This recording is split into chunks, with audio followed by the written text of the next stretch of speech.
In case you haven't realized it by now, unlike other countries where history is made up by a series of important men and their deeds, in the case of Romania the main character of its history is the Romanian people itself. Still, there are a lot of important Romanian rulers with important achievements, some of which with decisive influences on European history, such as those who kept Islam at bay for a few centuries, when the Muslims were set on a global rampage, at the height of their conquest and atrocities, thus allowing Western Europe to prosper. It would take almost 1,000 years from the birth of Islam for Muslims to completely overrun Eastern Europe and threaten Western Europe. Throughout history the land of Romania was attacked by everyone who had some power in Europe, starting with the Greeks, the Roman Empire, the Persian Empire, the Asian migratory hordes of the Dark Ages, and continuing with the Islamic empires, the Catholic world, the Austrian Empire, the Russian Empire, and ending with the people that controlled Western Europe in the modern era and today with the European Union. As such, a complete unity of Romanian speakers was never achieved. After the conquest of the Dacians by the Roman Empire, the Romanians were organized in small states or were not organized at all during the Dark Ages. In the Middle Ages the first proper Romanian states appear. In the south of today's Romania there was a state called Vlachia by foreigners and simply the Romanian country by the Romanians themselves. Together with Moldavia in the east, these two states would be the only ones of Eastern Europe that would endure up to the modern era, when they were united with the other main area inhabited by Romanian speakers that were still not assimilated, Transylvania. In the Balkans, the other group of Romanian speakers, the so-called Romanian Vlachs, preserved their identity and culture as well. In fact, in spite of the general chaos caused by the empires that tried to rule the Balkans, the Balkan Vlachs were always one of the most successful nations of the Balkans during the Middle Ages and the Renaissance. In the 18th century they became so powerful that the Ottoman Empire was seeing them as the main threat of the Balkans, and as such an invasion of the main centers of Vlach culture was undertaken. The capital of the Balkan Vlachs of that era was the city of Moscopole. This was the largest city of the Balkans. It had over 60,000 inhabitants in an era when Athens, for example, had only 10,000 inhabitants, of which only about 3,000 were Greeks. Moscopole was surrounded by other Vlach cities that were also larger than Athens at that time, with more than 10,000 people, such as Grămoștea, Nicaea, Linca, etc. The only cities that rivaled Moscopole were Western European cities and Constantinople, today's Istanbul, in the east. This was the most important cultural center of the Balkans, with its own banks and universities, and the only city of the Balkans apart from Constantinople that had a printing press, for example. It was obviously the main commercial center of Eastern Europe as well. Its riches and the fact that it was the most important Christian resistance center of the Balkans, with a concentration of over 70 churches, would unleash the envy and hatred of the Muslims and lead to its downfall. In 1769 the Ottomans started attacking the city. The attacks continued for 20 years until 1788, when the Albanian Muslim allies of the Ottomans overran the city and destroyed it almost completely, stealing everything they could. A large part of the survivors left the area occupied by the Albanian Muslims and spread out into Eastern Europe, while the elite of the Vlachs moved to Vienna and Budapest, the main cities of the Austrian Empire. The majority of the Balkan Vlachs have been forcefully assimilated since then in countries like Croatia, Greece, Serbia, Bulgaria, etc. We have already discussed some of the most important ancient leaders and we will discuss the more recent ones later, so next we will discuss a short list of important medieval leaders of the Romanian speakers, not necessarily in chronological order. One of the most successful leaders in European history was Stefan the Great of Moldova. For half a century, he single-handedly managed to stop the Islamic invasion of Europe at the Danube during the height of the Ottoman Empire, while being backstabbed by the Hungarian speakers and the Polish. He was so successful that even in the 20th century old people were preserving legends about him that were passed down to them by their forefathers. Called the Athlete of Christ, by Pope Sixtus IV, he transformed Moldavia into one of the most powerful states of Europe of the day, a state that could not be defeated although it was attacked by everyone around them, from the Polish and Hungarian kingdoms, to the Islamic Empire and the Tatar hordes. The fortresses he built or consolidated all around Moldova still stand today.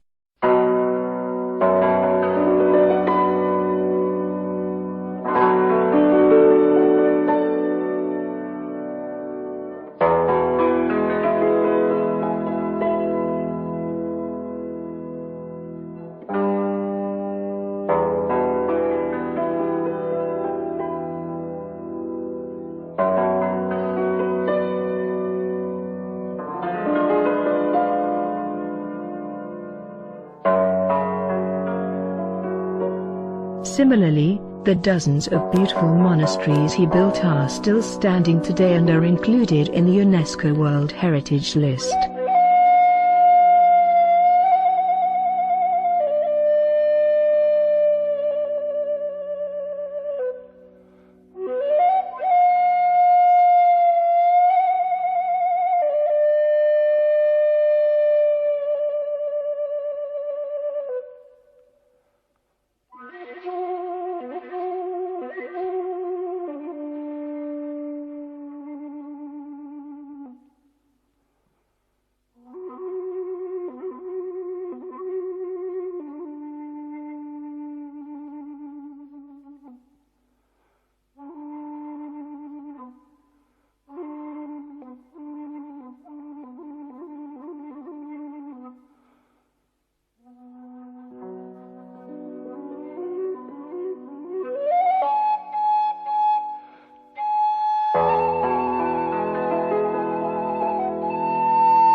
Stefan the Great of Moldova fought 36 wars during his half-a-century reign. He only lost 2 of them, and even those were transformed into victories soon after.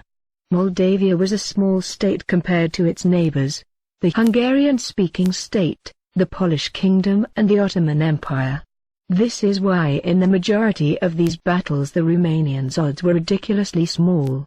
For example, the Romanian king of Hungary Matthias Corvinus attacked Moldova with an army of 40,000 knights but was defeated and almost killed by Stefan the Great of Moldova, which had an army 4 times smaller and made up mostly of peasants.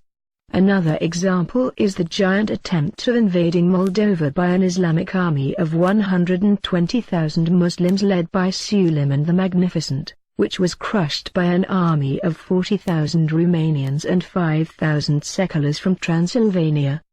The entire army of the Ottoman Empire was slaughtered during the Battle of Vaslui, or as they tried to escape, resulting in the greatest victory Christianity ever had against Islam. 20 years later Stefan the Great of Moldova would crush a Polish army of 100,000 using again 40,000 Romanian peasants. Islam was started by a 7th century pedophile. So pedophilia became allowed in the cult of Islam, since the man who started it is supposed to have been sent by God. Thus the Muslims became history's biggest slave owners, including little boys and girls.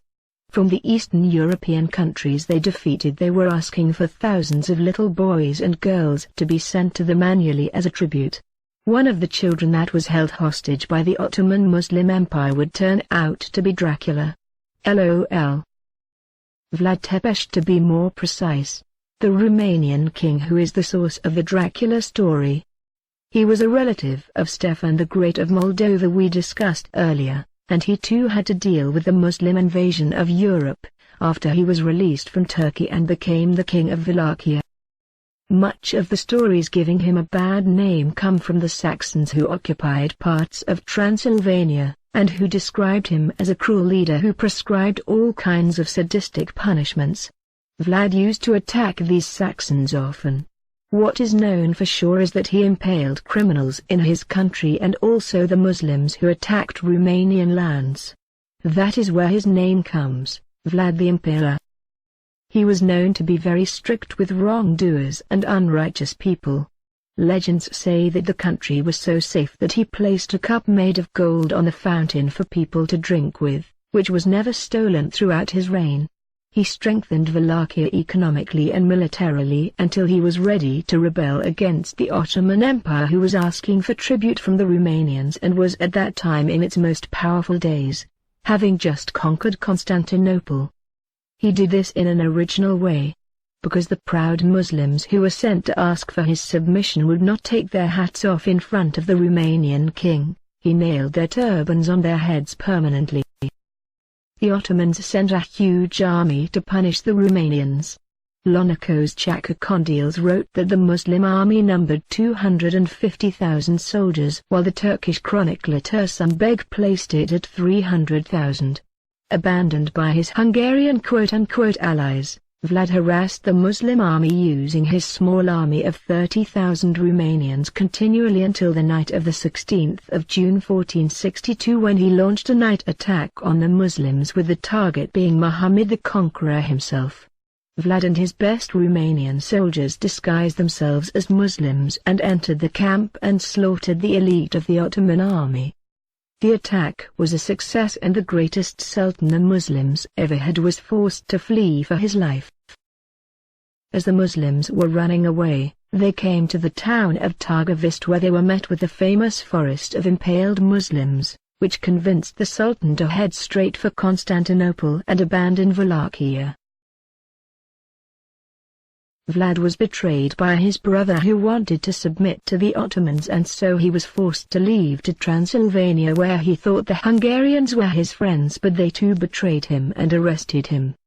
The Hungarians only released him at the request of Stefan the Great of Moldova, who after the arrest of Vlad was left to defend Europe on his own. Vlad came back to the throne but was betrayed by the Hungarians again and arrested. He came to the throne for a third time, only to be assassinated by noblemen who sided with the Ottoman Empire, since Vlad was known to be an enemy of the nobility and a supporter of the average people and of free enterprise.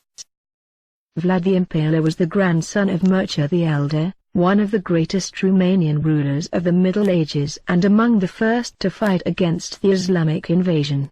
History records him as a complete ruler, one that developed Wallachia and its economy and army, reformed the country and extended its borders to include neighboring lands inhabited by Romanians, and turned Wallachia into a rock that stood firm against the Muslim hordes. In 1389 the Serbian king Lazar called the entire Christendom to help defend Europe against Islam, but apart from the Romanian ruler almost nobody else was interested. At the Battle of Kosovo, the Europeans eventually lost, even though they managed to kill the Muslims' sultan himself. His son, Bayezid, climbed the throne after this battle and attempted an invasion of Wallachia to punish Mircea the Elder for helping the Serbians. The Romanians defeated the vanguard of the Islamic army but were overwhelmed in a second battle, forcing Mircea the Elder to abandon the throne.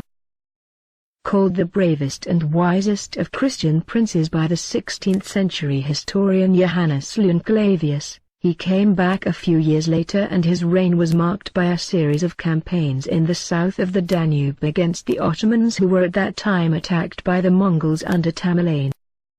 Another important king was Michael the Brave. He had a spectacular military career. Through a series of peace treaties and brilliant military victories, he managed to defeat pretty much everyone who had an interest in the lands of today's Romania.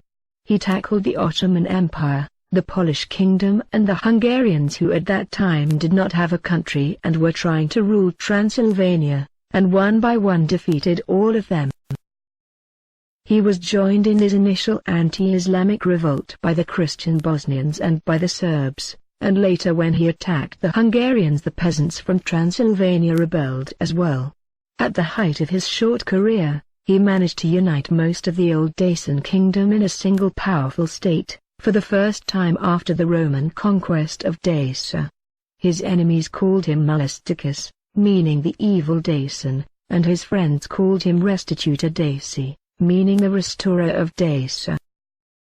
He was tricked by the Holy Roman Emperor Rudolf II, who first promised to help him against the Hungarians who wanted to take back Transylvania, but then betrayed him and ordered a mercenary to kill him when he least expected it. He became a famous man in Europe at that time, with some foreigners admiring his brilliant leadership skills, while others envied him and constantly tried to backstab him. The English ambassador to Constantinople, Edward Barton, wrote about his 1595 victory over the Ottoman Empire, the greatest force of that era in Europe, quote, "What so many emperors, kings and princes couldn't accomplish, was done by Michael, the smallest and poorest of kings, who defeated the armies of the great Sultan." The Ottoman chronicler Tahiri Ali Osman, writing about the same battle, described it as the judgment day for the Ottoman army. The imperial officer Heraclius Soter wrote to the Emperor Rudolf II in 1597 describing the determination of Michael the Brave to cross the Danube and liberate Bulgaria, from where the Christians were asking for his help, and which at that time still had a large Romanian community. Perhaps the greatest achievement of this man was to unite the simple people from all Christian nations of Eastern Europe under one goal: the expulsion of Islam from Europe. The records of the day show that not only the subjugated Bulgarians, Serbs, Bosnians and other Balkan people joined his army, but also Saxons and Seculars from Transylvania, Romanian peasants from all corners of the land, etc. He admitted numerous times that the reason why he started his endeavors was to defend Christianity. Romanian history is also full of anonymous peasants who rose to lead revolutions. Being occupied by so many foreign powers for such a long time, there are few countries in the world, if any, that have such a high number of revolts and rebellions, starting with the Dacian revolts against the Roman occupiers, and ending with the modern anti-communist revolutions. One such revolt was the Transylvanian revolt of the Romanian peasants against the Austrian Empire, who at that time was trying to convert the Romanians into Hungarian-speaking Catholics and was treating the Romanian peasants like slaves and destroying their Orthodox churches.